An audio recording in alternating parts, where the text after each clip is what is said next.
చేసావు. Try hard, Vasu. You can do it.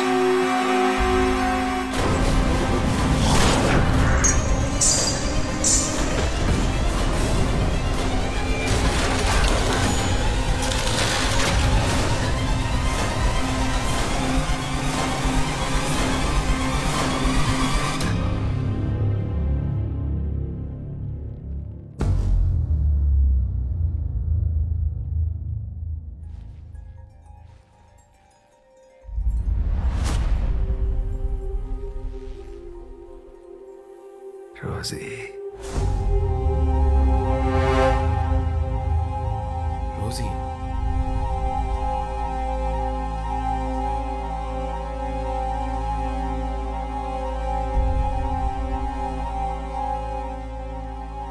Rosie ఎవరు? నీకేమవుతుంది? అమోర్ స్త్రీ. వాసు, నా భార్య.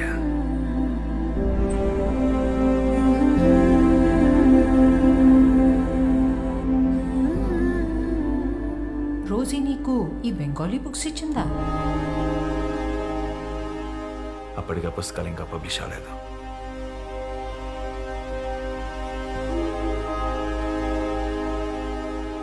అప్పటికే అంటే ఇది ఏ సంవత్సరం? 1969.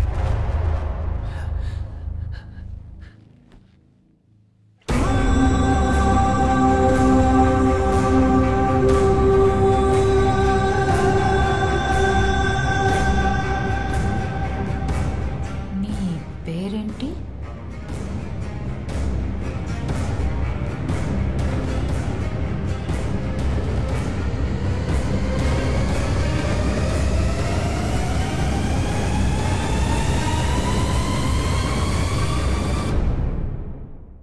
శ్యామ్ సింగ్ రాయ్.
जल दो ना दीदी जल दो ना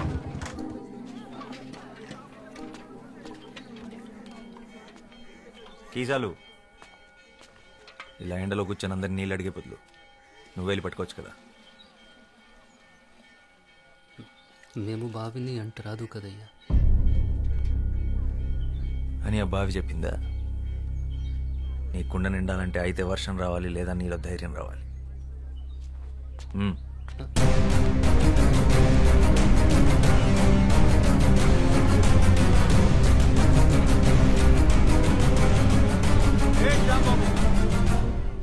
ఆడు పంచముడు, ఆడెలా బావిని ముట్టుకుంటాడు అంటే కింద జాతి వాడు.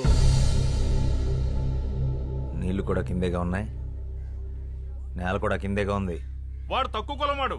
అయితే దాహం తక్కువ వేస్తుందా? ఏ నీటి చుక్క మీద ఏ కులం పేరు రాస్తుంది.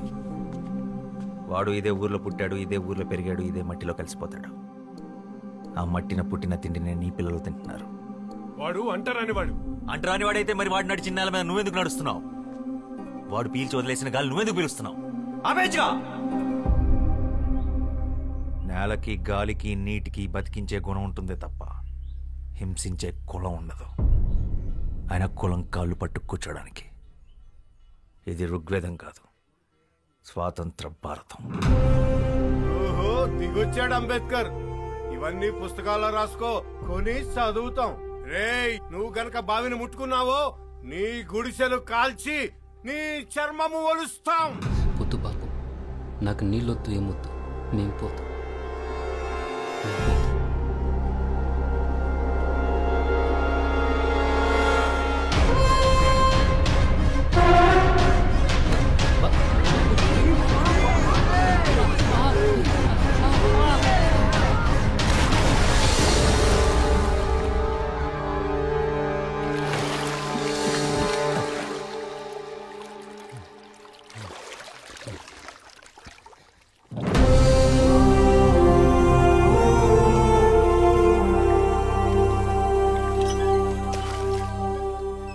ఇప్పుడు ఈ బావి కూడా అంటరానిది, వాడికే సొంతం.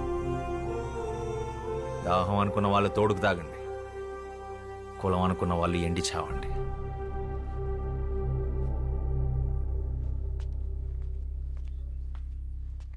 వాడి గుడిసె జోలికెళ్ళావో నీ ఇల్లెక్కడుందో ఈ శ్యామ్ సింగరాయ్కి బాగా తెలుసు. ఖబర్దార్.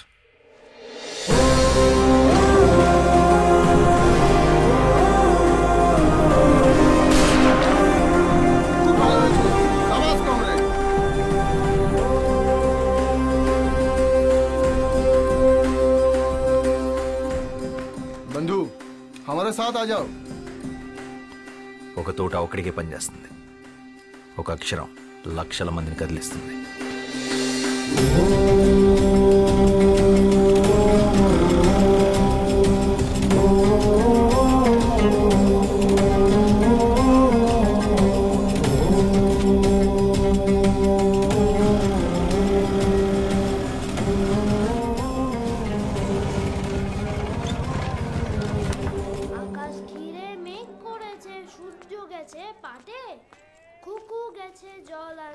পদ্মদিঘির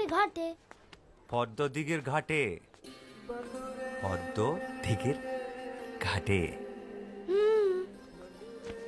చిన్నప్పుడు ఇదే పాట మీ నాన్న నాకు నేర్పించాడు, ఇలాగే ఒళ్ళో కూర్చోబెట్టుకొని. ఇప్పుడు అది మీకు నేర్పించడం నా బాధ్యత.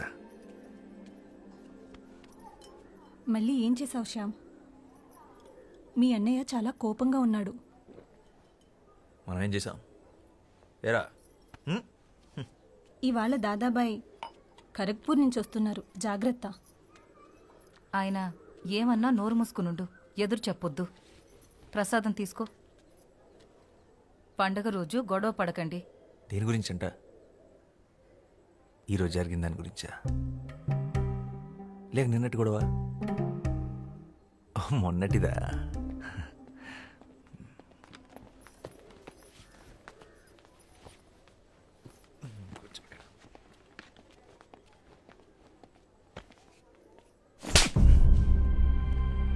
నువ్వేం చేస్తున్నావో నీకు అర్థమవుతుందా శ్యామ్? మన కుటుంబం పరువు తీస్తున్నావు. ఆ దళితుణ్ణి మంచినీళ్ళ బావిలో పడేస్తావా? పిచ్చిగాని పట్టిందా? ఇప్పుడు మనల్ని కూడా ఊరి నుంచి వెళ్ళేస్తారా?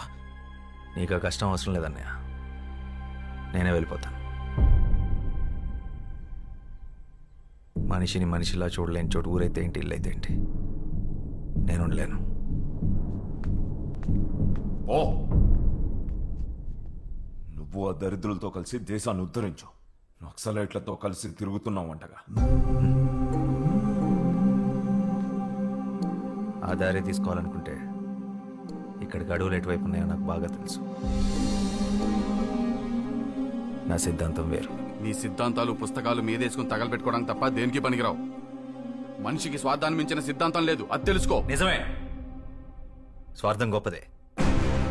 నీ ఇల్లు బాగుండాలనుకోవడం నీ స్వార్థం, నా ప్రపంచం బాగుండాలనుకోవడం నా స్వార్థం.